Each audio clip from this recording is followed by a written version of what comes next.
Selamat pagi, selamat sore, selamat malam teman-teman yang terkasih dalam Kristus semuanya. Shalom. Selamat berjumpa kembali bersama-sama dengan kami dari PDK Maria Bunda Allah. Senang sekali pada hari ini kita bisa bersama-sama berkumpul kembali untuk saling belajar dan menguatkan iman dalam perjalanan kehidupan yang penuh dengan lika-liku. Dan terima kasih Romo, Om Pilatu yang sudah menyediakan waktu bersama-sama dengan kita di tengah kesibukannya yang luar biasa padatnya, padat Iya, merayap iya. ya Romo ya. Dan terima kasih Romo untuk kesempatan bersama-sama dengan kami semua di sini.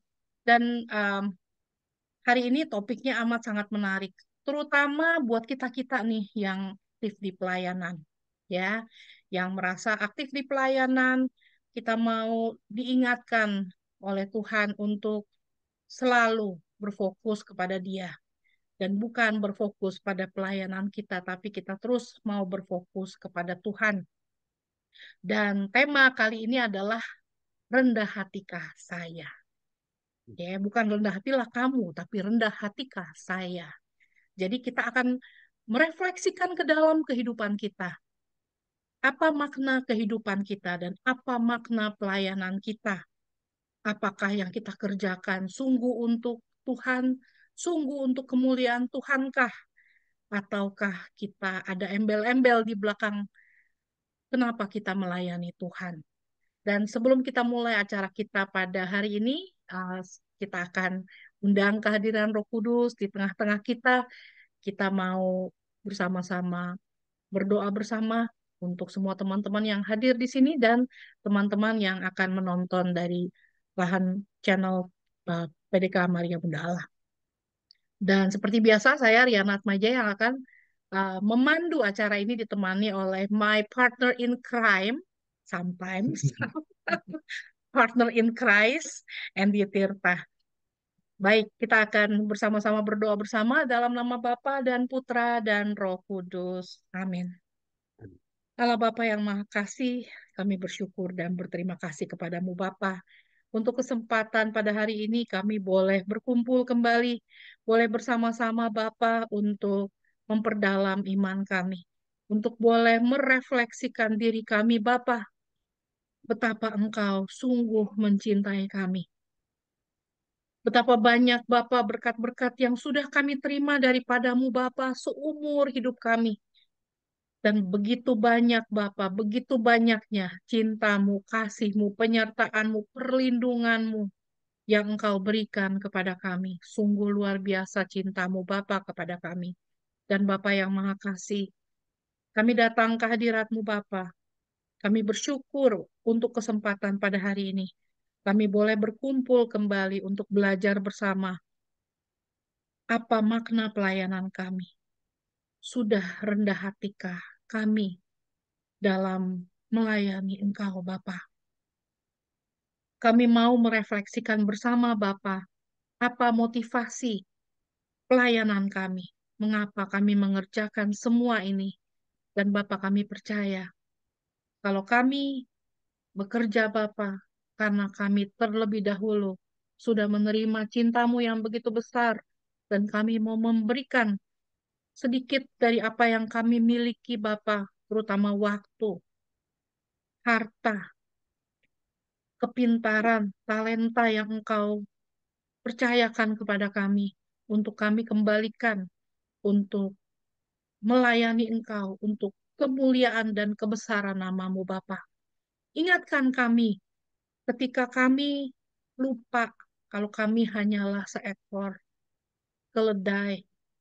Engkau yang ada di atas kami, Bapa. Bukan kami yang hebat, bukan kami yang perkasa, tapi Engkau yang memberikan kepada kami semuanya, Bapa. Bantu kami untuk menjadi orang-orang yang rendah hati di hadapan-Mu. Bentuk kami, asah kami, sempurnakan kami, dan terus selidiki hati kami, agar kami boleh semakin lama, semakin kecil, Bapa, Engkau yang semakin besar. Seperti apa yang Yohanes Pembaptis katakan, biar dia semakin besar, aku semakin kecil.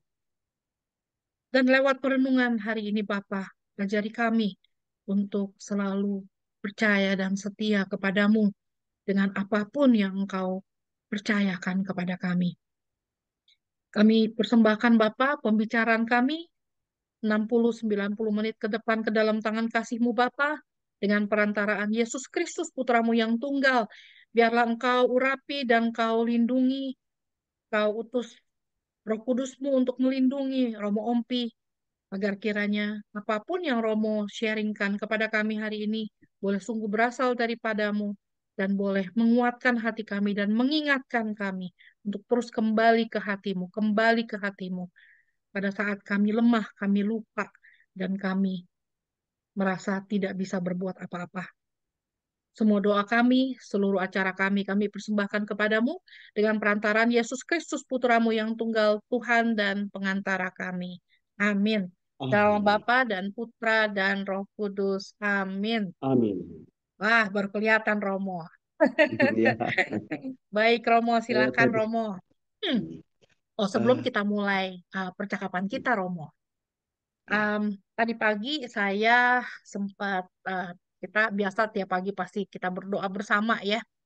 Dan satu pertanyaan yang muncul di dalam hati saya ketika kita mulai berdoa. Tadi kita udah mendoakan doa Bapa kami. Dan Bapa kami kita doakan setiap hari. Tetapi pertanyaannya adalah, sudahkah kita menghadirkan kerajaan surga di bumi, di keluarga kita, dalam pelayanan kita, dalam pekerjaan kita, tempat di mana kita berada? Ataukah kita malah menghadirkan yang lain? Sudahkah kita sungguh menghadirkan kerajaan damai, kerajaan surga di tengah-tengah kehidupan kita? Kalau belum, mari kita mulai.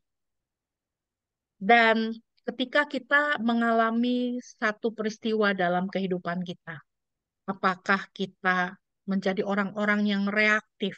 Artinya, kita hanya melihat kesalahan orang demi kesalahan orang, point finger, ini salah ini karena begitu, itu karena begitu. Ataukah kita menjadi orang yang proaktif, daripada kita menunjuk dan menyalahkan orang, tetapi kita bertanya, apa yang kita bisa lakukan untuk membantu orang tersebut menjadi lebih baik.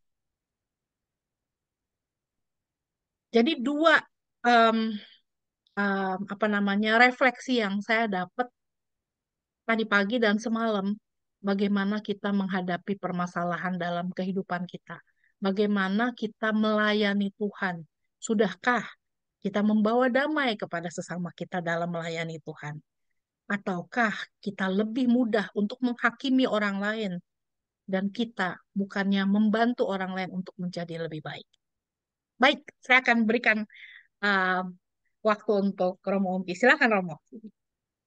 Baik, saudara dan saudariku, Ibu Riana, Bapak Endi, terima kasih saya selalu dipanggil untuk bertemu di dalam sharing pengalaman iman dalam komunitas yang luar biasa ini. Komunitas ini menginspirasi banyak orang karena link yang dibagikan oleh Ibu Riana kepada saya, itu biasanya saya menaruh di status WhatsApp saya, dan itu dibagikan dan mereka bertanya, Ibu Riana dan Pak Endi ada di mana? Saya katakan mereka berdua ada di Amerika. Kamu mau pergi ke sana? Wow, katanya. Tapi menarik sekali bahan-bahan yang disajikan Ibu Riana karena keluar dari sebuah refleksi dari permenungan yang cukup lama dalam pendampingan orang-orang tertentu. Lalu saya mulai berpikir, saluran ini menjadi berkat untuk kita semua. Saya sangat berterima kasih.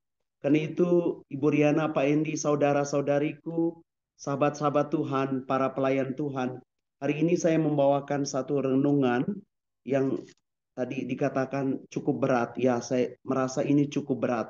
Saya mau menceritakan satu pengalaman dulu. Beberapa waktu yang lalu, ada romo kami yang sakit.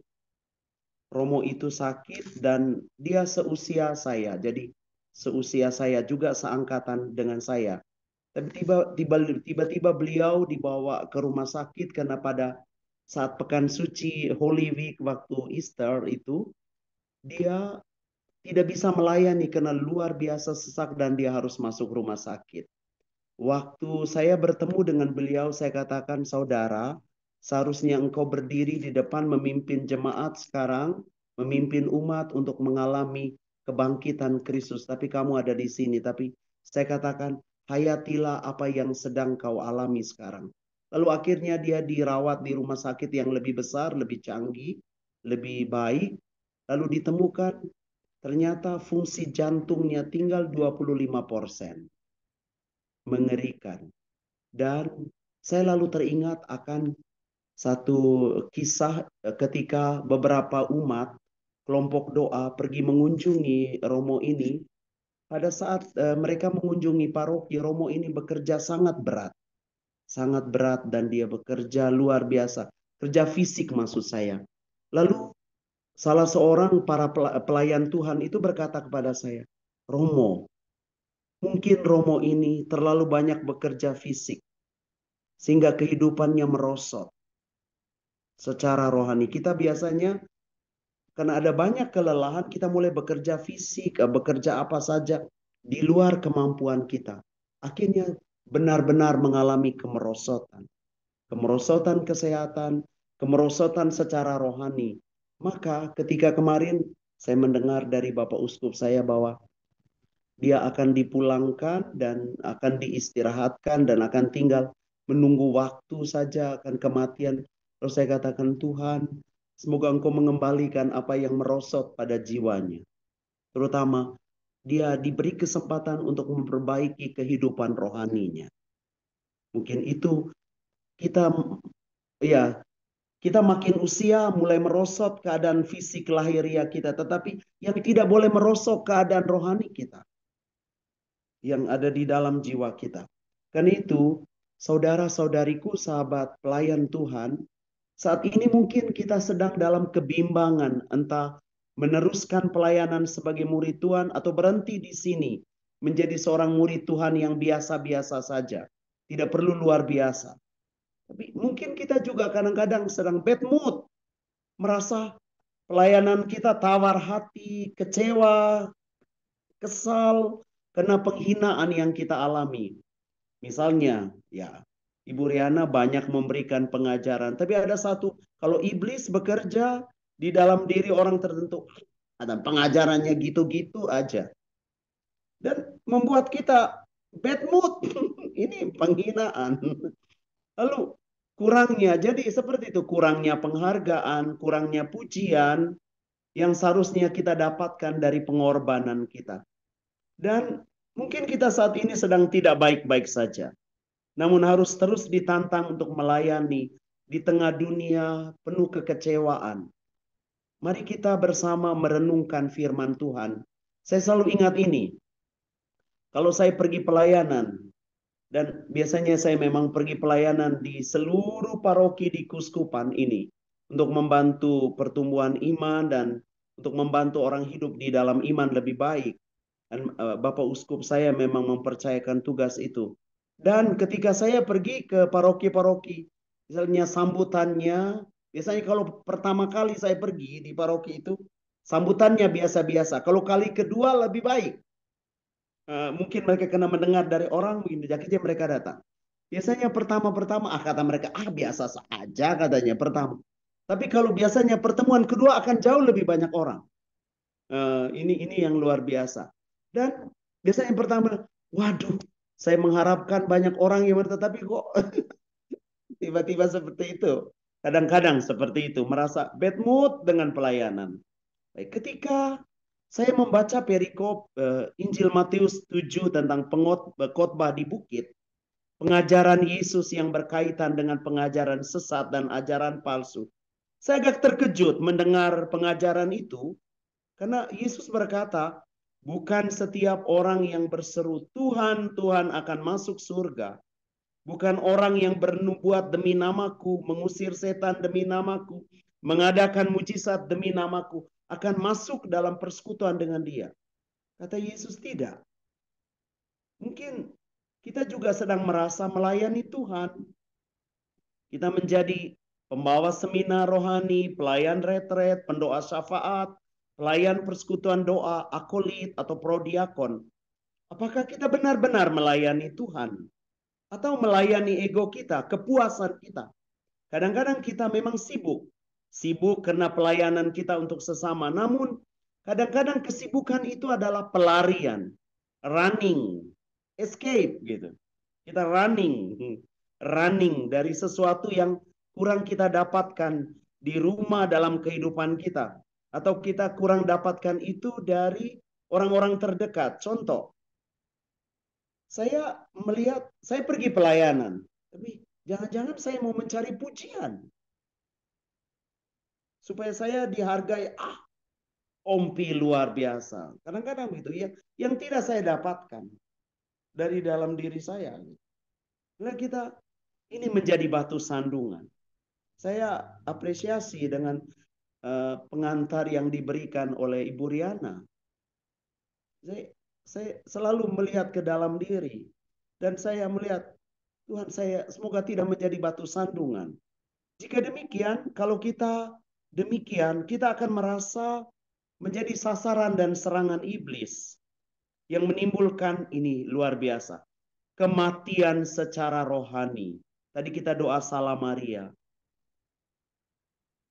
Santa Maria Bunda Allah, doakanlah kami orang berdosa ini sekarang dan waktu kami mati. Mati di sini secara rohani. Ini yang bahaya sekali untuk kita. Menyebabkan kita, biasanya kalau kita mati secara rohani, kita mengalami seperti semua sia-sia.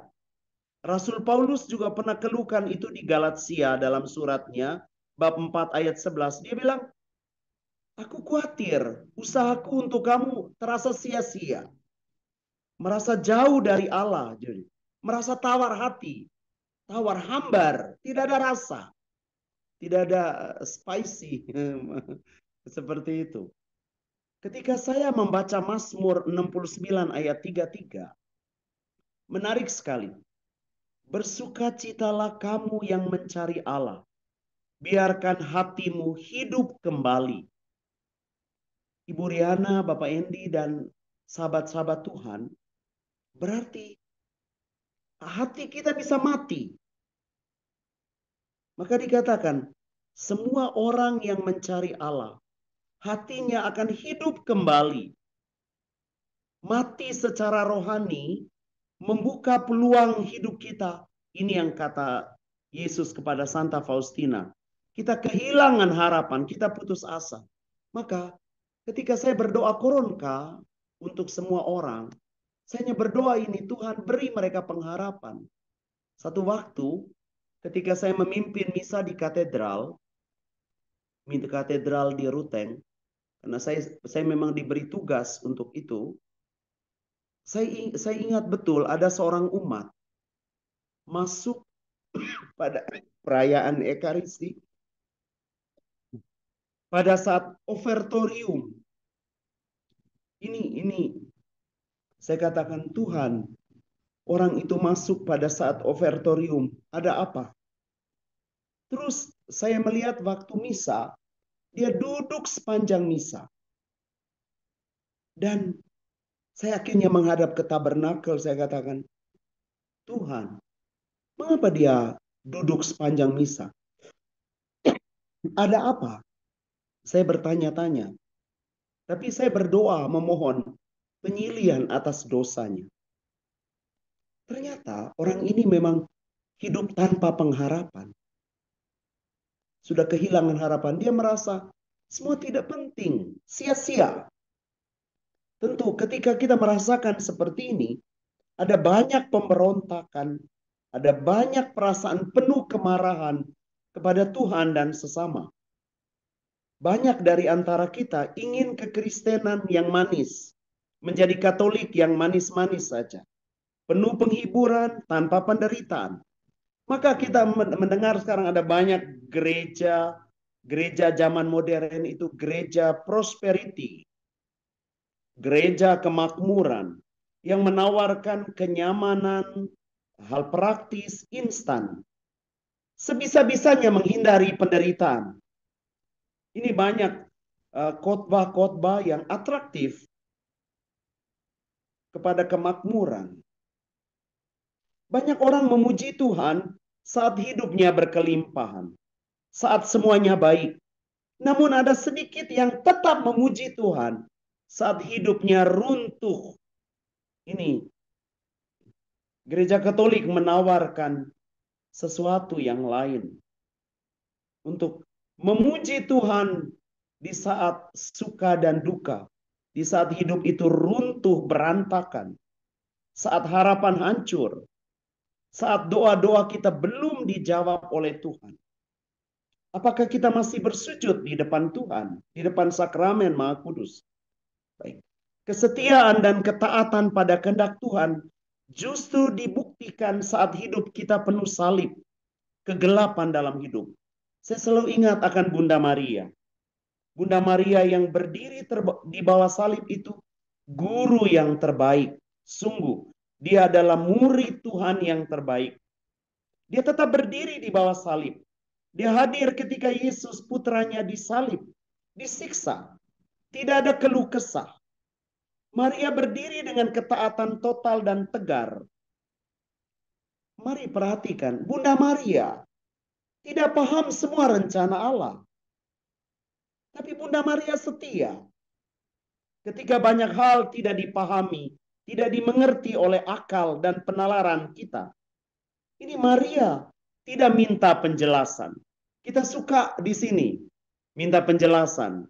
Ketika minta penjelasan, kita mulai mencari horoskop, mencari hal-hal yang di luar dan peramalan. Kita mulai pergi ke okultisme. Kan lebih instan jawabannya pada saat seperti ini. Kita minta penjelasan. Padahal ada yang bertanya, Romo, Romo kok kalau jawab WA orang, pesan orang, berdoalah. Ada yang sampai marah kepada saya.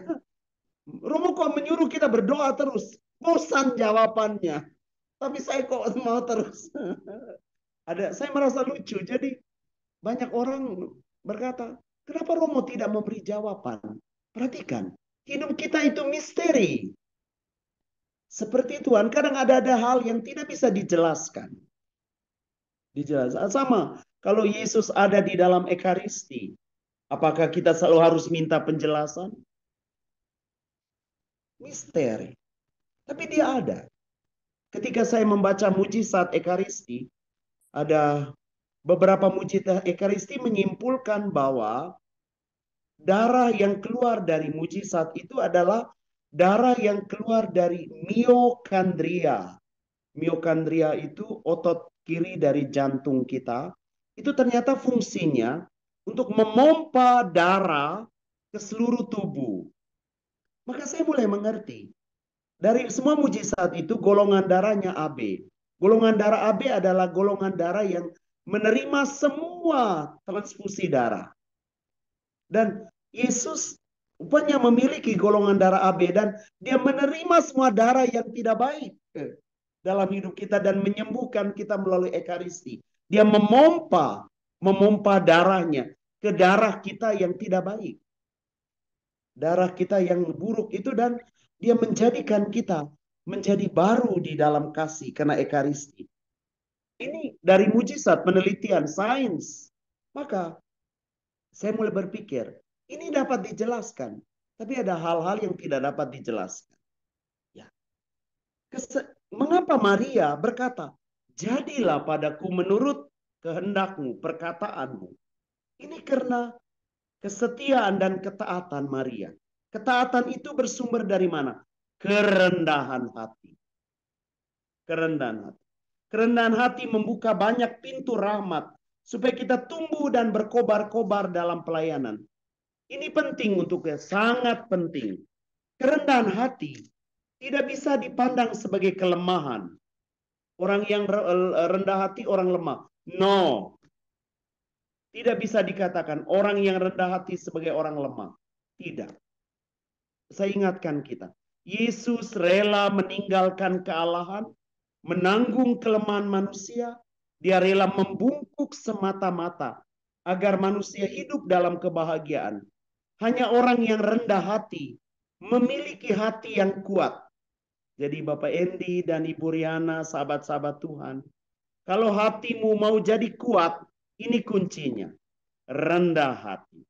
Bagaimana tanda kerendahan hati menjadi kekuatan bagi kita? Satu, dia tidak merasa sakit ketika dihina. Jadi kalau kita dihina orang dan merasa sakit, kita belum rendah hati. Dua, tidak dikuasai oleh dendam ketika disakiti. Tapi belajar terus-menerus untuk mengampuni. Tiga, tidak merasa kehilangan harga diri ketika dipandang rendah.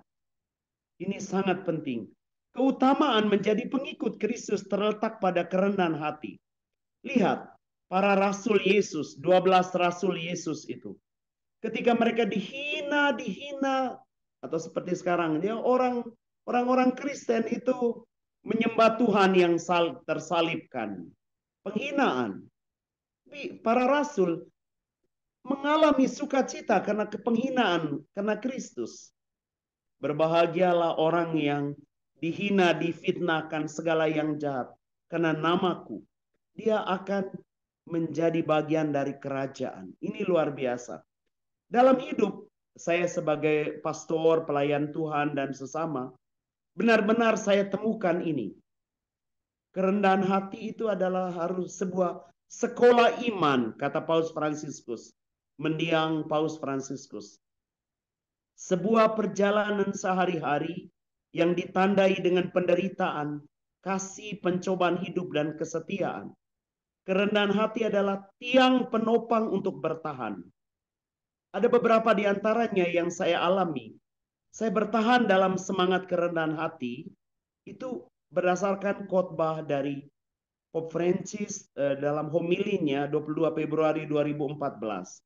Pertama, beliau berkata, hindarilah kebiasaan bergosip, menghakimi, mengadili penuh intrik dan pilih kasih. Yang kedua, kita mencintai orang yang memusuhi kita, memberkati kita dengan doa, terutama mereka yang berbicara buruk sekali tentang kita.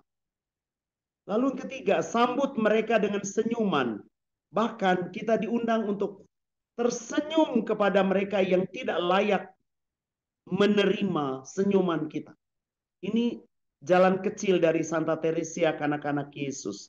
Yang keempat, menentang arogansi dengan kelembutan hati, dengan melupakan penghinaan yang kita alami. Ibu Riana, Bapak Endi, dan sahabat-sahabat Tuhan, kalau kita membaca Injil, lihat, kisah tentang peristiwa penyaliban Yesus itu jauh lebih panjang.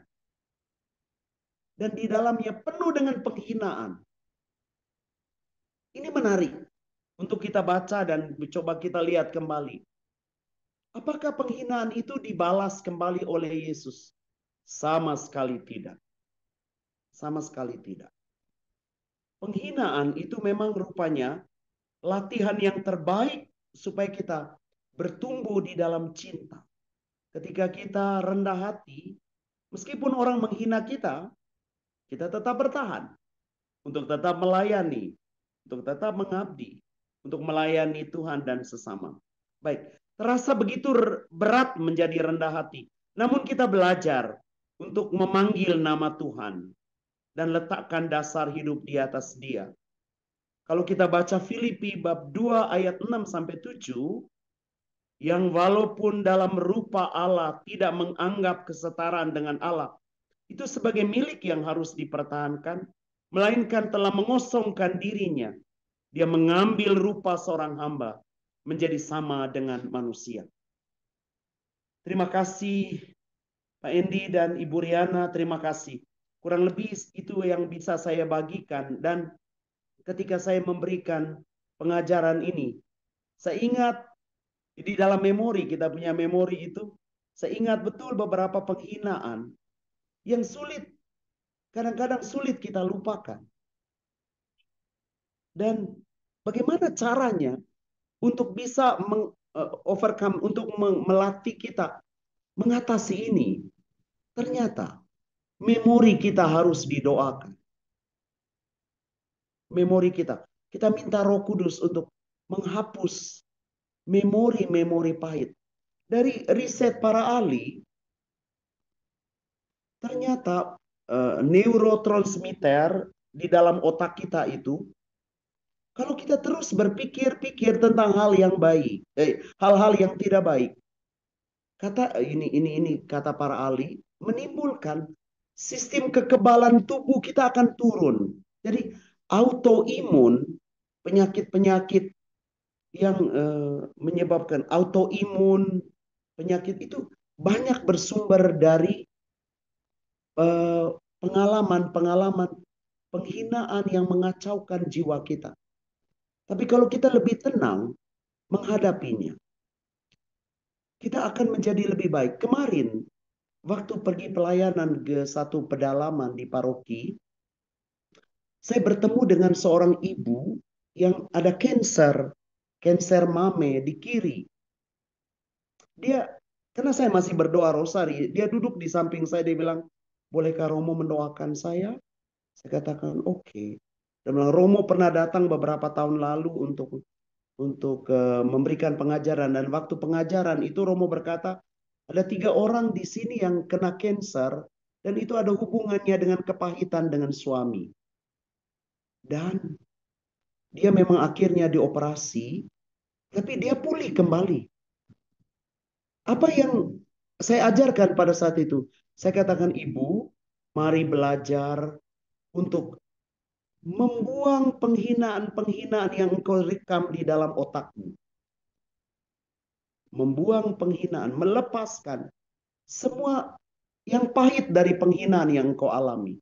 Jika tidak, nanti kanker itu akan metastase ke kanan, kemana. Nah itu mulailah secara baru. Lalu luar biasanya, dia duduk di samping saya. Dan dia mengikuti misa kemarin. Sesudah misa, dia katakan, saya menemukan kelegaan. Ini jawabannya. Bahwa saya harus berani melepaskan penghinaan-penghinaan yang dibuat orang kepada saya. Terima kasih.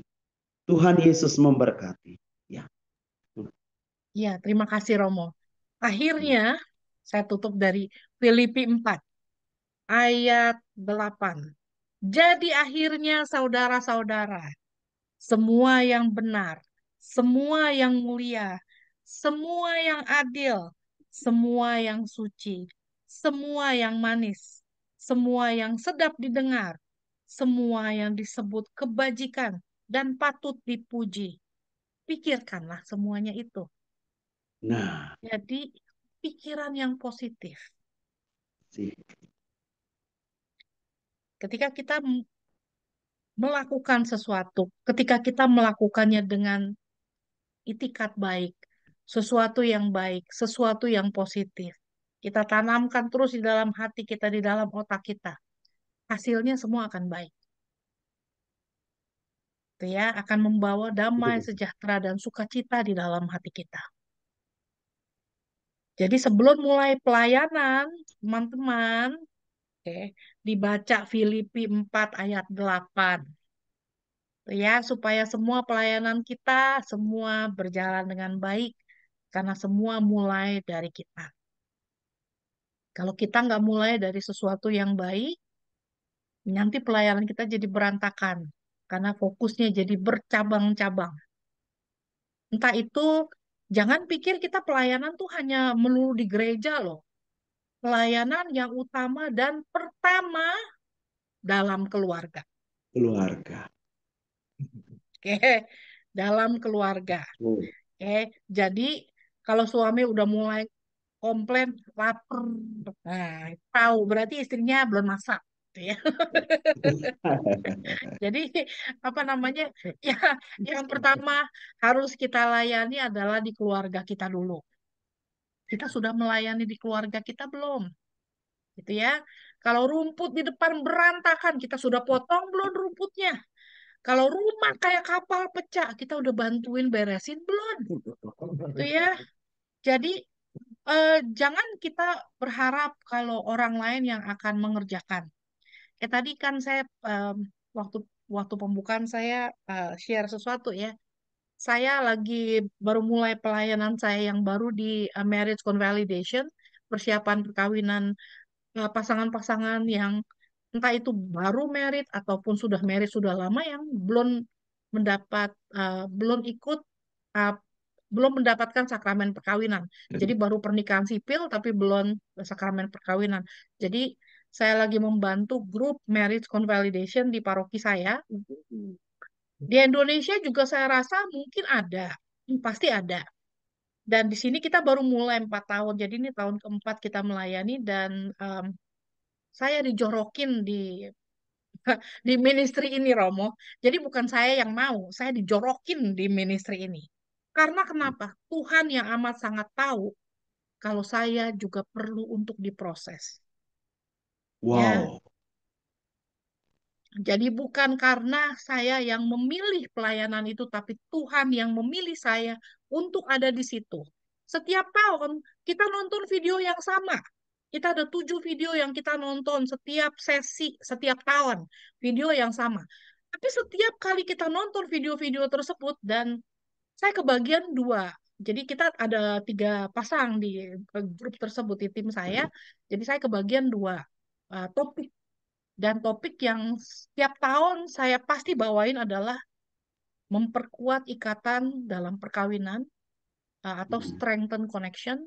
Sama satu lagi, the art of forgiveness. Hmm. Mengampuni. Tuh ya. Dan setiap tahun saya yang bolak-balik diingetin sama Tuhan. Saya yang bolak-balik diingetin sama saya bilang, ya ya Tuhan amat sangat mengenal saya ya. Aduh, malu deh setiap tahun Riana diingetin hal yang sama melulu. Gitu loh ya. Diingetin hal yang sama mulu. Ayo Riana, kamu jangan emosi jiwa. Jangan reaktif. Kalau suami bertindak sesuatu yang salah, jangan langsung gitu loh. Tapi gimana caranya supaya saya lebih proaktif daripada saya cacat saya bilangin kamu nih salah, mestinya berbuat seperti begini. Gitu loh. Bo ya diperbaiki. Kalau misalnya saya melihat ada sesuatu yang saya bisa bantu, saya bantu untuk membuat dia menjadi lebih baik. Jadi Ibu Riana, eh kuncinya ya, Ibu Riana, kuncinya tadi adalah pada Filipi bab 4. Pikirkan segala yang baik. Pikirkan. Ada delapan item. Pikirkan ini, pikirkan segala yang dipikirkan hal yang baik. Itu sebetulnya. Ketika Ibu Riana katakan itu proses. Memang Tuhan selalu memproses. Tuhan tidak pernah buat yang instan. Nah, kecuali mujizat yang di Kana, mujizat di Taba itu. Yang lain semua Tuhan proses. Proses untuk apa? Kita berpikir. Ada 8 item tadi disebut. Pikirkan ini, pikirkan yang baik, segala yang indah, yang manis. Itu kan luar biasa pada Filipi bab 4 itu. Ya, saya kagum akan hal ini. Luar biasa pada Rasul Paulus. Maka proses.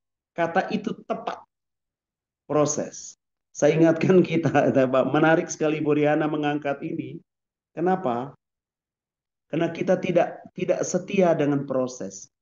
Tidak setia, kedua, tidak tahan dengan proses. Ketika kita terluka, dikecewakan, kita, waduh, bertemu dengan couple yang mengecewakan, waduh, prosesnya di sana dan begitu berat. Justru di sini Filipi bab 4 tadi, pikirkan segala yang baik karena Tuhan. Ya, terima kasih. Maaf saya mau interupsi. nggak apa-apa Romo. Apa namanya? Kan kita berdiskusi ya, berdialog ya. Dan apa namanya? Ya benar. Makanya saya bilang Tuhan amat sangat mengenal kita. Ya, Dia amat sangat mengenal kita dan proses kita masing-masing satu sama lain pasti berbeda. Oke, jadi teman-teman jangan merasa berkecil hati kalau saat ini Tuhan sedang memproses kita untuk menjadi orang yang lebih baik lewat repetition, segala sesuatu yang repeat terjadi, ya terus-menerus terjadi bolak-balik. Dan justru pertanyaan yang harus kita bertanya adalah apa sih yang lagi Tuhan ajarin lewat segala sesuatu yang terjadi berulang-ulang ini, gitu loh. Pasti ini kita yang nggak ngeh dan kita yang mungkin dablek sehingga kita belum lewat gitu loh, belum go through apa yang semestinya Tuhan mau kita belajar, itu kita belum lewat, makanya diputar lagi, diulang lagi sama Tuhan, Hmm. diulang lagi Hmm. sama Tuhan, Ya, ya, diulang lagi ya. sama Tuhan. Betul. Karena kenapa? Betul. Sampai kita ngerti, kita dapat bingo, baru kita lewat. Benar. Itu benar. Di repeat. Diulang, diputar, pilih. Itu benar. Tuh ya. Jadi Saya dapat. kalau bis Saya dapat ini pengajaran. Kenapa Tuhan mengulang-ulang itu? ya, betul, Oh. betul. Jadi sama aja kan kayak kita tadi Andy lagi bilang kalau kita diurut pasti bolak-balik yang dihajar itu yang tempat yang satu itu yang sakit. Bolak-balik itu terus yang dipencet itu terus yang dipencet kita udah aw aw aw aw ya Ya benar. sampai itu urat Really sampai luar biasa. sampai lurus. Wow, luar biasa hari ini. Luar biasa hari ini. Ya. Thank you, Ja- Lord. Jadi kalau teman-teman misalnya contoh ya, karena ini saya juga alamin Romo dan berkali-kali ketika kita banyak refleksi dan kembali gitu ya ke saya dan diingatkan kembali misalnya contoh kayak kita selalu bilang nih, aduh kenapa sih ya dalam pelayanan tuh kenapa saya tuh selalu dihina, kenapa saya selalu jadi kambing hitam, kenapa saya selalu begini, saya selalu dikecilkan, saya selalu digimanain, ditipu orang, dijelekin orang segala macam ini dan itu dan pindah komunitas keadaan hal yang sama lagi, pindah ke komunitas keadaan hal yang sama lagi. Nah kalau udah kita repeating keadaan seperti begitu, doa kita mesti bertanya sama Tuhan, Tuhan, lewat kejadian seperti ini, Tuhan lagi ngajarin aku apa sih? Apa yang Tuhan lagi ajarin aku nih? Tuh ya, Eh, mungkin selama ini aku merasa kalau benar. aku benar, tapi mungkin Tuhan lagi ngajarin aku untuk belajar mendoakan mungkin orang-orang yang menghina. Mungkin Hmm, belajar untuk menjadi orang-orang yang lebih kuat menghadapi seperti itu. Belajar hmm, untuk menerima penghinaan lewat senyum. Oke, kita dihina hmm, tapi kita terus jalan terus. Tuh ya, biarpun hmm. nggak ada orang yang ikut, biarpun kita pelayanan dianggap orang blow on, orang apa namanya, kamu tuh keras kepala segala macam, kita terus jalan. Tuh ya, jadi bertanya sama Tuhan, apa yang sebenarnya sedang Tuhan proses nih? Kalau kita belum ketemu jawabannya dan kita tanya sama Tuhan terus, proses apa yang sedang Tuhan kerjain sih? Tuh ya, kok kenapa reputationnya masih belum keluar dari sini nih? Belum Ya, ya, keluar, ya. belum ketemu jalan keluar nih. Ada apa yang lagi diproses sama Tuhan? Ya. Benar, Ibu Riana. Saya dapat pengajaran hari ini. Bahwa yang direpetisi itu biasanya hal yang sama dan biasanya cenderung menyakitkan kita. Jenuh. Misalnya, kok saya selalu bertemu, ini yang sering kali ditanyakan pada saya. Romo, mengapa saya bertemu dengan selalu, pertama, masalah dan orang yang mirip-mirip sama. Dan selalu tantangannya pasti, endingnya pasti akan, so saya akan hurt, saya akan terluka. Saya dapat dari pengajaran Ibu Riana. Tuhan sedang mau membentuk kita lewat suatu proses yang sangat dibutuhkan. Bagus tadi Bu Riana berkata, kita mulai bertanya pada Tuhan. Itu disitulah pergulatan. Maka benar, hidup seorang Kristen, seorang Katolik itu adalah pergulatan, bergulat di dalam Tuhan. Seperti Yakub, seperti Yakub, ketika ada tangga dari surga terbuka dan malaikat turun naik di atas dia, di atas waktu dia tidur, dia melihat Yakub sedang diproses untuk melihat kenapa ini. Lalu orang asing itu memukul pangkal pahanya. Yakub dipukul pangkal pahanya. Dia bilang, kenapa? Kenapa dia membuat saya kalah dan membuat saya mengakui? Di situ pergulatan. di tengah blind spot, di saat titik buta yang kita tidak mengerti, kita memang harus bergumul dengan Tuhan. Di situ biasanya Ibu Riana, itu yang saya jumpai orang-orang, mereka berkata, ah, tidak ada gunanya berdoa, tidak ada gunanya pelayanan, tidak tidak bermanfaat itu bagaimana saya mengabdi Tuhan. Di situ orang marah dan di situ orang terluka dan marah. Kita harus berdoa untuk orang macam ini. Terima kasih. Makasih Bu Riana membuka our mind. Enggak, Romo. Masalahnya saya juga, apa namanya, setiap kali ketika saya mengalami satu permasalahan, saya lebih banyak diam dan saya bertanya ke dalam hati saya. Saya banyak merenungkan dan saya banyak refleksi. Oke, teman-teman di kantor pada bilang, Riana, kamu tuh terlalu keras terhadap diri kamu sendiri gitu loh. Jadi saya bilang, iya, memang saya harus keras terhadap diri saya sendiri. Saya nggak bisa keras terhadap orang lain. Orang pertama yang harus saya keras adalah diri saya sendiri, gitu ya. Dan apa namanya, kayak saya punya pengalaman, Romo. Saya bulak-balik nih ceritanya nih, bulak-balik ya dengan proses repetition itu. Saya bulak-balik kalau setiap kali di tempat kerja pasti ketemu masalah dan pasti endingnya saya keluar gitu loh. Karena saya kesel gitu loh. Maksudnya ini bolak-balik kenapa sih masalahnya ini lagi, ini lagi. Ini lagi, ini lagi. Dan selalu menekan saya, menginjak-injak saya sampai akhirnya saya bertahan sekian lama, akhirnya saya keluar. Gitu loh. Dan bolak-balik seperti itu. Sampai terakhir, saya pas lagi ngobrol, kita makan biasa sama teman dan bertiga. Dan ketika kita lagi ngobrol-ngobrol, tiba-tiba inspirasi Tuhan masuk ke dalam hati saya dan saya bilang, iya ya, patternnya ini apa namanya berapa kali ganti kerjaan patternnya sama nih saya bilang, waduh, saya selama ini saya nggak pernah melihat pattern itu. Ketika saya menyadari dan saya melihat balik dan saya bilang, oh ya benar nih, saya harus breakthrough, saya harus benar-benar breakthrough.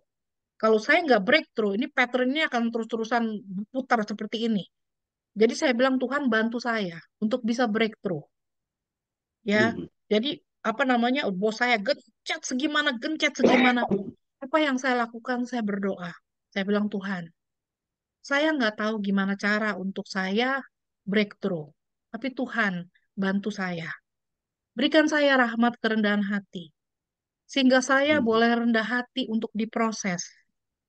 Ya, saya berdoa itu terus setiap hari, dan sungguh benar Romo, yang terjadi adalah saya melihat atasan saya malah mendoakan dia.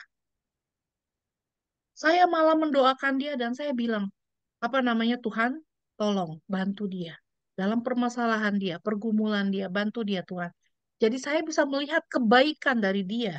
Bukan yang jahat, tapi yang baik dari dia. Dan di situ saya belajar, saya bilang, ajarin saya. Gimana caranya saya supaya uh, sesuai dengan ekspektasi yang kamu harapkan. Dan akhirnya dia kasih tahu, oke, saya maunya begini, begini, begini. Oke, saya ikutin, saya jalanin. Dan sekarang satu tahun kemudian ya, dari yang dia review saya selama ini selalu jelek. Review saya rata-rata sama dia yang begitu pelit. Itu 60-65%. Kemarin saya baru dapat review saya yang terakhir. Dia kasih saya 88%. Wow. Oke, saya bisa breakthrough semua. Dan dia sampai di review dia bilang, saya melihat dalam satu tahun ini perkembangan luar biasa yang Riana kerjain, bla bla bla. Gitu ya. Dan saya bilang, saya nggak bisa mengerjakan ini dengan kekuatan saya, tapi hanya rahmat Tuhan yang memampukan saya untuk bisa sampai melewati semua ini. Jadi semua kredit saya kasih ke Tuhan. Dan situasi pekerjaan juga jauh lebih bagus karena kenapa? Setiap hari kita berdoa di kantor. Kita Ya. minta Roh Kudus hadir di kantor. Dan kita minta semua pekerjaan sungguh Roh Kudus yang pimpin dan bimbing. Tuh ya, jadi ketika kita membawa Tuhan kemanapun kita pergi, perjalanan, nggak ada yang nggak, Tuhan tidak menjanjikan langit selalu biru, jalan selalu Mhm. rata. Enggak. Tapi Tuhan berjanji dia akan mendampingi dan memberi kekuatan. Benar. Amin. Oke. Ya. Dan itu yang saya alamin. Sungguh Tuhan memberi kekuatan. Sampai saya bilang, kalau saya udah breakthrough berarti saya udah naik kelas. Tuh ya, Wah, ya, permasalahan ya, ya. lain lagi yang harus saya hadapi. Kalau udah naik kelas lebih lebih diberi tantangan lebih hebat itu biasanya. Ya, benar. Ya, Sungguh. begitulah. Tapi sungguh ya Romo, apa namanya? Kalau kayak kita bilang ya, rendah hati kak kita, rendah Mhm. hati kak saya. Ya, saya juga hari ini diingatkan Romo sama doa dari seorang pemungut cukai yang bertemu Yesus. Yang Yesus bilang, Mhm. kamu perhatikan orang ini berdoa. Seorang pemungut cukai yang berdoa dan bilang, Tuhan saya berdosa, saya berdosa, saya berdosa, Tuhan saya berdosa, ampuni saya orang berdosa ini. Sementara waktu di tempat yang sama, seorang ahli Taurat dan berdoa bilang, Tuhan, aku sudah berbuat ini, aku sudah berbuat itu Tuhan.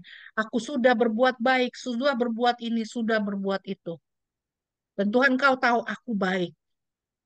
Dan Tuhan Yesus bilang, kamu lihat di antara dua orang ini yang berdoa, doa mana yang lebih baik? Dibenarkan. Oke, doa orang bertobat, doa orang yang rendah hati di hadapan Tuhan, atau doa orang yang membenarkan diri di hadapan Tuhan. Mhm. Nah, ini dia satu, Benar. Romo. Kita seringkali membenarkan diri, Romo, mencari pembenaran diri.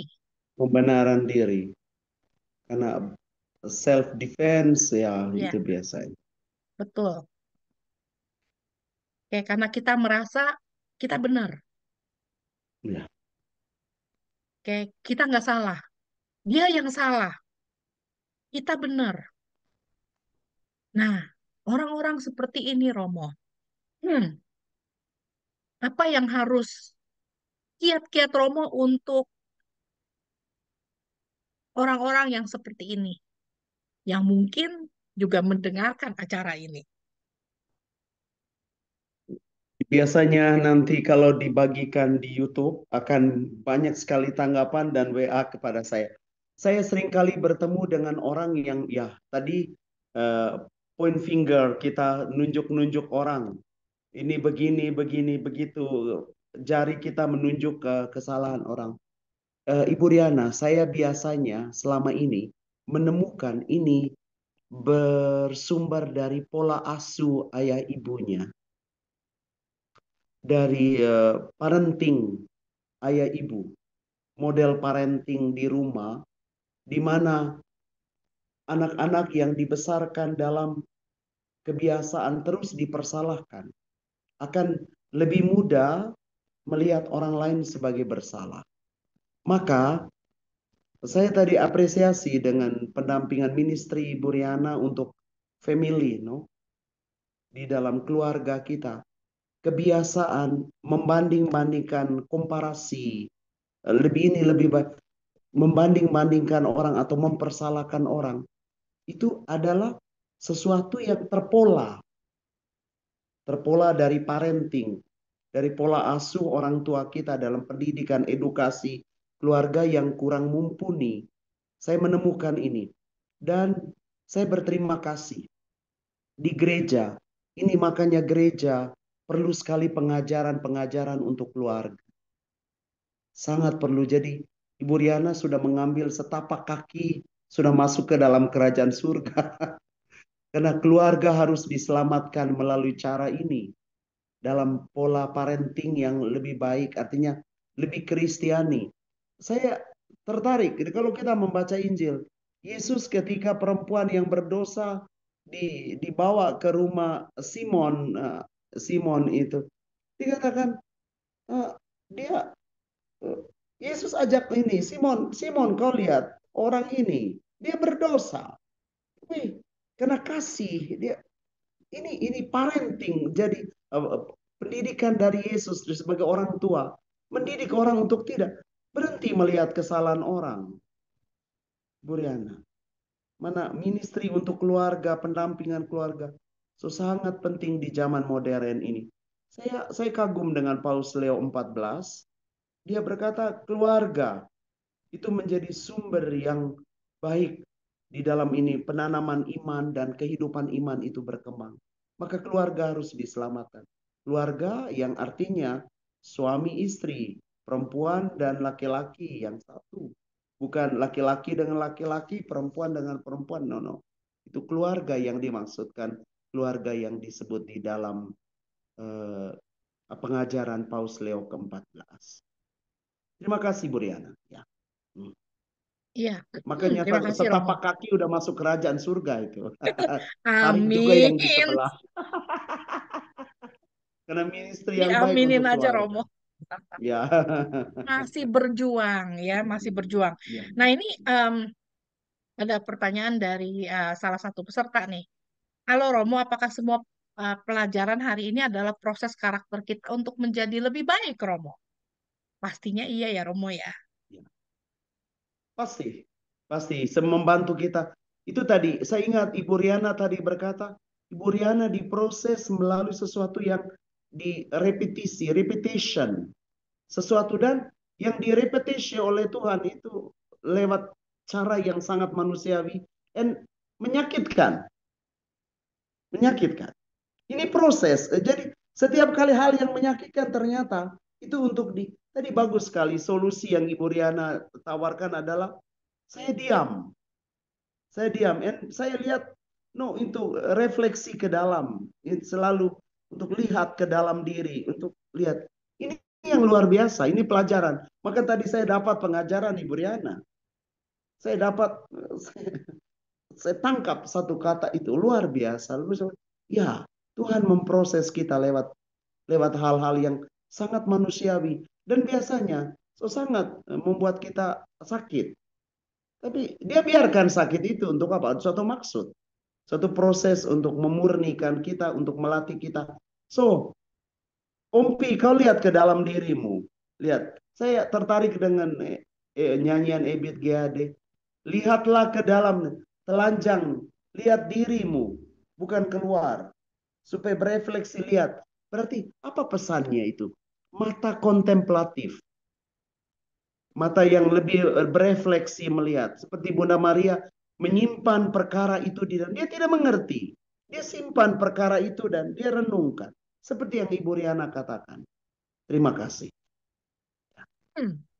Ya, saya Hmm. rasa semua refleksi ke dalam itu adalah apa namanya? Setiap orang butuh untuk refleksi.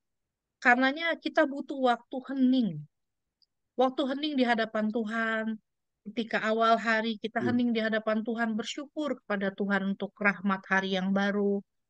Terus apa namanya? Pada akhir hari kita hening di hadapan Tuhan dan kita melihat kembali apa yang sudah terjadi sepanjang hari ini.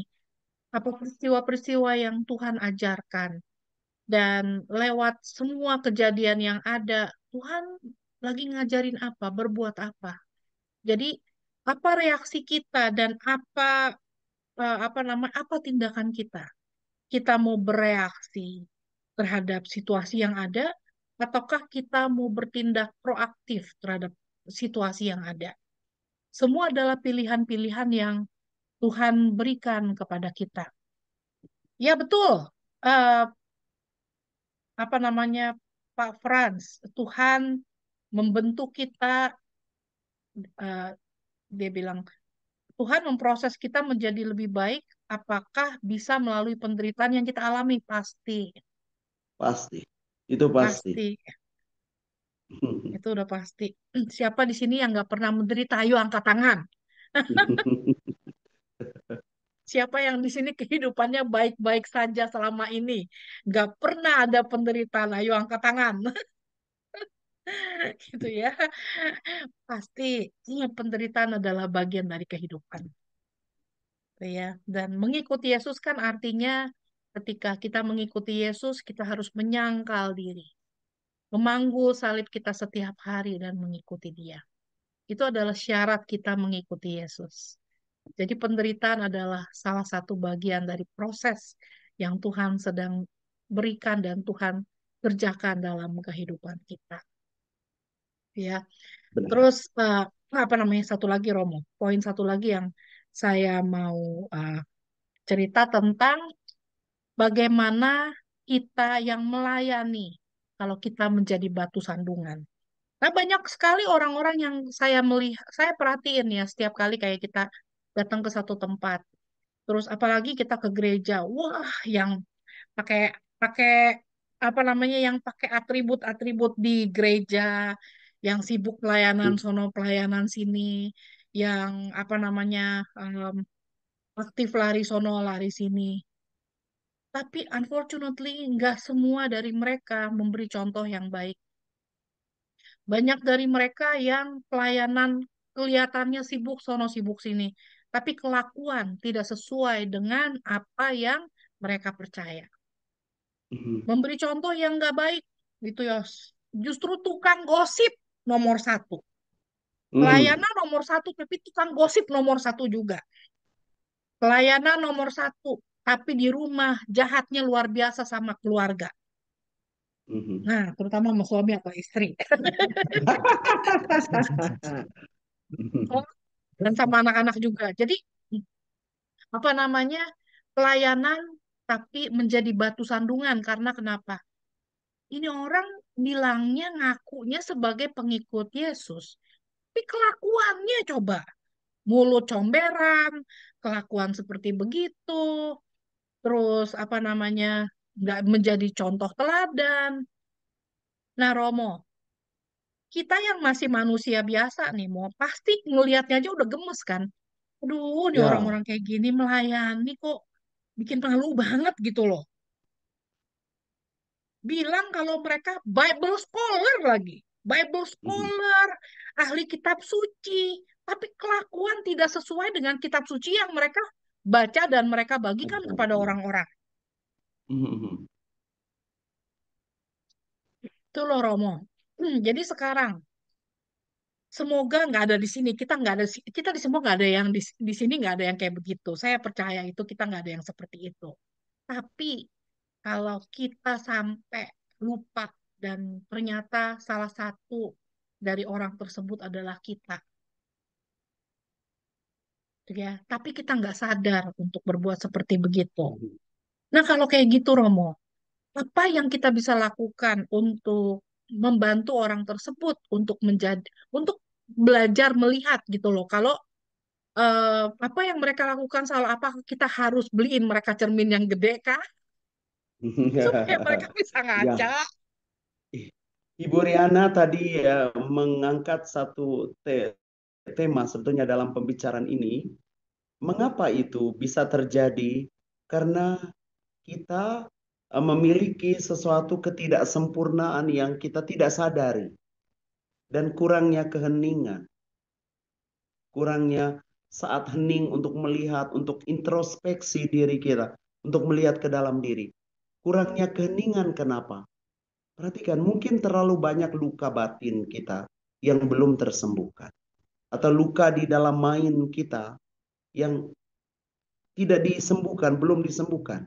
Maka proses apa yang paling penting untuk kita adalah ya satu waktu tadi Pak Frans berkata eh, penderitaan akan ada waktunya tiap orang Tuhan izinkan mengalami penderitaan itu dalam proses.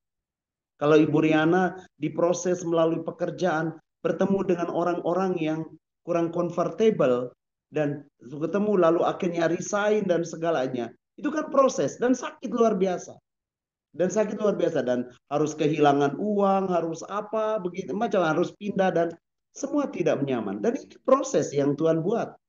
Nah, kenapa?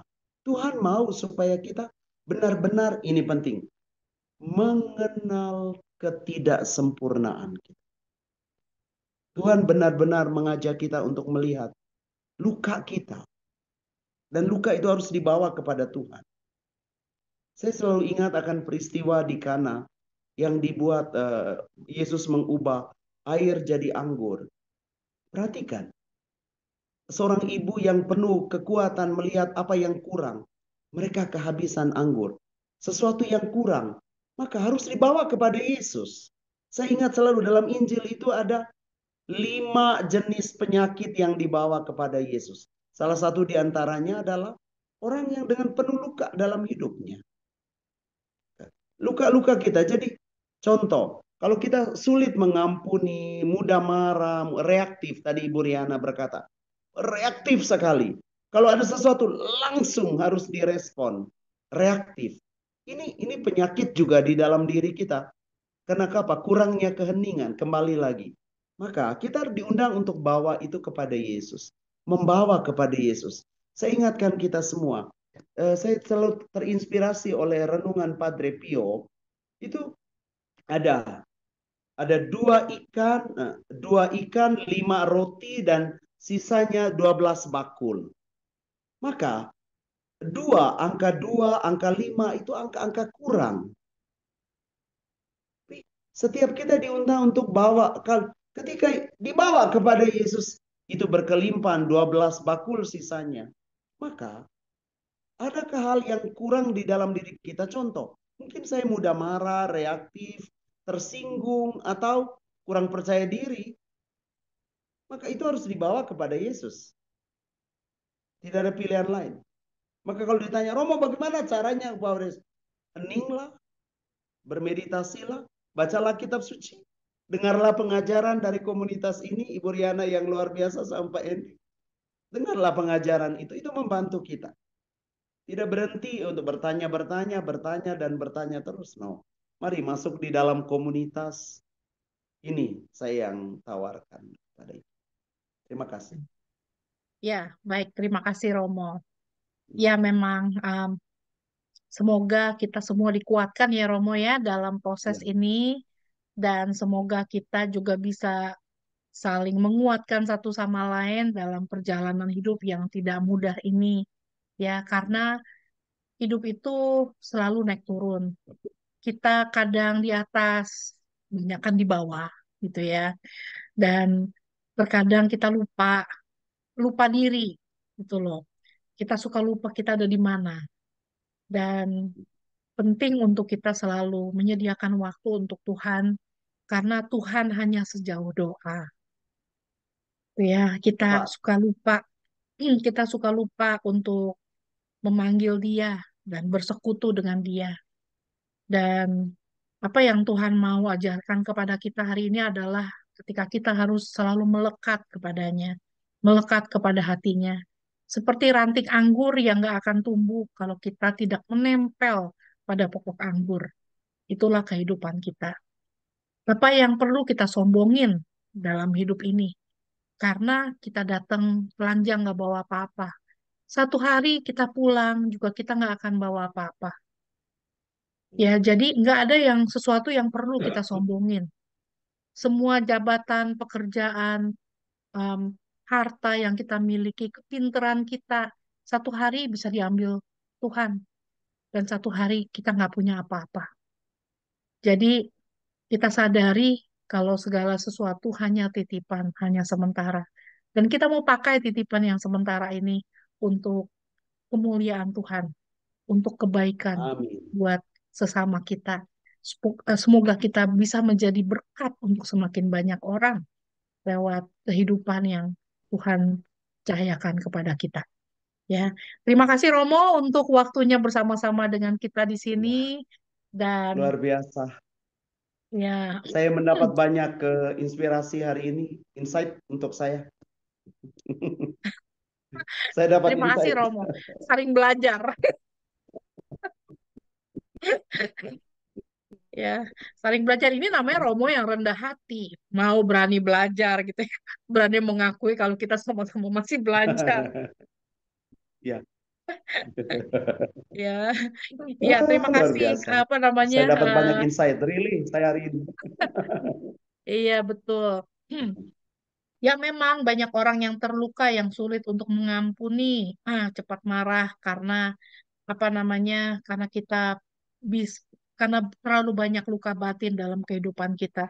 Tapi kita sadari kalau semua luka batin, semua peristiwa, semua kejadian yang terjadi dalam kehidupan kita, Tuhan izinkan. Seizin Tuhan. untuk membentuk kita untuk menjadi orang-orang yang lebih baik. Jadi nggak ada sesuatu yang terjadi tanpa seizin Tuhan. Tuh loh. Saya waktu kemarin itu jatuh Romo, lagi main bowling sama teman-teman kantor. Begitu saya nggak ngelihat ada apa namanya ada sedikit tangga gitu ya menuju main bowling. Saya nggak pernah main bowling. Jadi fokus saya adalah gimana saya melempar si sang bola ini ke tempat Ah. bowlingnya gitu ya. Terus jadi saya nggak melihat ada tangga itu karena fokus saya adalah ke bola dan gimana cara saya ngelempar bola nih. Nih, si sang pertama kali main bowling jadi bingung dan apa namanya? Jadi saya jatuh, gubrak gitu loh, karena nggak ngelihat tanjakan. Begitu saya jatuh, yang pertama kali saya lakukan adalah, lu jatuh. Oh malu amat jatuh ya. Jatuh pula gitu loh. Terus yang ada yang pertama kali reaksi saya adalah, "Tuh, bola saya lari kemana, ngegelinding kemana." Jadi saya cepet-cepet cari bolanya supaya bolanya nggak lari-lari kemana-mana. Jadi saya cari bolanya, udah gitu terus saya dengan tenang saya bangun. Saya bangun, saya pegang-pegang kaki saya. Nggak ada yang sakit kan? Nggak apa-apa kan? Saya masih bisa berjalan kan? Saya masih bisa terusin main kan? Tuh ya. Terus saya cuman berkata dalam hati, Tuhan terima kasih. Nggak ada apa-apa. Nggak ada luka, nggak ada apa-apa. Saya masih bisa bangun, saya masih bisa berdiri, dan saya meneruskan permainan. Jadi saya lempar bolanya, tuh ya. Dan ketika saya kembali, orang-orang pada nanya, teman-teman kantor pada nanya, Riana, ayo oke. Saya bilang, I'm oke, gitu ya. Jadi apa reaksi kita dengan kejadian yang terjadi dalam hidup kita? Apakah reaksi kita akan langsung marah, langsung give up dengan kejadian yang ada, ataukah reaksi kita adalah kita tenang, kita bersyukur kepada Tuhan atas semua kejadian yang Tuhan izinkan terjadi, dan kita move on. Good. Ya, Good. jadi apa reaksi kita terhadap segala sesuatu yang terjadi dalam kehidupan kita? Apa yang Tuhan lakukan adalah Tuhan melihat reaksi kita seperti apa. Apakah kita dengan tenang akan berjalan bersama-sama dengan Dia, percaya, dan terus memegang tangan Dia, biarpun terkadang kita suka nggak berasa Dia ada di mana, ya, tapi kita terus percaya Tuhan ada di samping kita, kita terus pegang tangan Tuhan, berjalan bersama-sama dengan kita, lewati segala macam apa yang terjadi, kita percaya kalau waktu Tuhan selalu datang tepat pada waktunya, tolongannya tidak pernah datang terlambat, dan kita nggak pernah sendirian. Udah Amin. cocok jadi pendeta kan Romo ya? Luar biasa sih. Luar biasa. Tapi enggak dipanggil untuk orang-orang yang memang dibutuhkan, membutuhkan itu. Ya, Iya, kita suka good. bercanda. Oke, baik sebelum kita akhiri pertemuan kita pada hari ini, semoga apa yang kita pelajari hari ini bisa berguna untuk teman-teman. Saya percaya kalau apapun yang kita perbincangkan hari ini, um, at least satu dua poin teman-teman bisa mendapat sesuatu yang baik dari apa yang kita percakapkan hari ini. Dan saya akan share screen. Iya, kamu mau ada tambahan? Ibu Riana, ini ada sudah 5 orang. Kami menunggu YouTube promo ini. Kami terlambat masuk. Kami menunggu YouTube, katanya. Kami mohon di-share ke YouTube Eh, supaya bisa ya, nanti didengar. nanti pasti saya share. Ya, baik, saya akan share screen bagi teman-teman yang merasa terberkati dengan semua acara-acara kita. Ya, ya, bagi yang terpanggil untuk memberikan persembahan kasih untuk Romo Ompi, untuk karya Romo Ompi, bukan untuk Riana, bukan untuk PDK Maria Mundala, tapi untuk Romo Ompi dan pelayanan Romo, karena pelayanannya berat dan jauh. Ya, untuk yang di Amerika silakan di Zelle ke saya Riana 650 580 3488. Dan untuk yang di Indonesia silakan ditransfer ke account Marcella Mila Kartika BCA cabang Jakarta 519 515 4039. 100% dari persembahan kasih yang teman-teman berikan, kita akan berikan untuk karya dan pelayanan Romo Ompi. Terima Thank kasih you. untuk kebaikan teman-teman semua. Tuhan Yesus memberkati. Oke, terima kasih. Dan sebelum kita akhiri acara kita, eh, bulan depan kita akan kedatangan satu Romo muda, ya, Romo muda yang lagi sekolah di Amerika. Jadi eh, apa namanya? Kita baru ketemu beberapa bulan yang lalu, sempat rekoleksi bersama. Romonya amat sangat fun, masih muda, dan jangan pikir dia muda tapi dia nggak ada isinya, tapi luar biasa. Kita banyak sekali lucu-lucuan, kita ketawa-ketawa, tapi amat sangat dalam refleksinya. Itu bersama-sama dengan nanti kita akan bikin flyernya dulu, oke? Tanggalnya berapa? Kita akan tunggu waktunya. Jadi bulan depan kita akan bertemu dengan Romo namanya Christian Hopper, SCJ, oke? Dan nanti bulan September kita akan kedatangan satu tamu narasumber kita dari Maumere nih, Romo David dari Maumere. Jadi komunitas Hmm, apa namanya eh, MJL. MGL. Ya betul. Jadi Hmm. apa namanya Romo David lagi mencari dana untuk pembangunan biara di sana. Jadi kita bilang ya kita beracara Romo, nanti kita bantu untuk membantu untuk mengumpulkan dana Romo untuk pembangunan biara di sana. Jadi stay tune, bulan Oktober mungkin kita akan ada acara spesial langsung dari Jakarta karena kita berdua bakal ke Jakarta. Jadi nanti kita akan beracara live dari sana. Tamunya siapa? Kejutan. Tunggu tanggal mainnya nanti di sana. Oke, baik, kita akan bersama-sama mohon doa dan berkat dari Romo Ompi. Silakan Romo. Marilah kita berdoa dalam nama Bapa dan Putra dan Roh Kudus.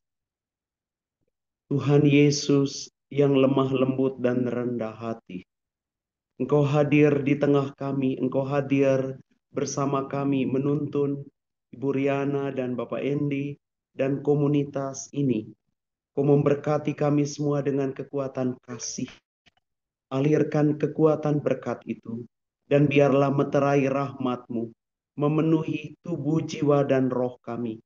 Kami berterima kasih acara ini berlangsung dengan luar biasa, karena berkat-berkat kasih yang menyertai dan turun atas kami. Maka biarlah tangan-Mu yang kudus, tangan-Mu yang mulia, tangan-Mu yang penuh berkat, mengurapi kami, dari ujung kepala kami sampai ujung jemari kaki kami. Letakkan berkat itu dan kuduskanlah komunitas dan kami semua yang hadir dalam pertemuan ini dan mereka yang mendengarkan pengajaran ini. Dalam nama Bapa dan Putra dan Roh Kudus. Amin. Amin. Terima kasih. Terima kasih Romo. Tuhan Terima kasih memberkati Pak teman-teman Endi, Bu semua. Riana sudah Kasih menjadi Ya, Romo, berkat, Pak Endi, saluran Bu berkat. Riani, Thank you. teman-teman. sama-sama Thank you. Romo. Terima Ya, kasih God Romo, bless. Tuhan Iya. Ya, terima memberkati. kasih. God Terima kasih bless. Romo. Sampai Ya. next time ya Romo ya. Sediain Terima waktu Ya, kasih kita ya, Romo. ya. sama-sama Thank belajar you. Ya, kembali. thank you. Ya. Makasih Terima kasih Romo. Saya keluar semuanya. ya. Terima kasih Tuhan kembali. berkati. Tuhan Ya, sampai berkati. ketemu nanti. God bless. Bye.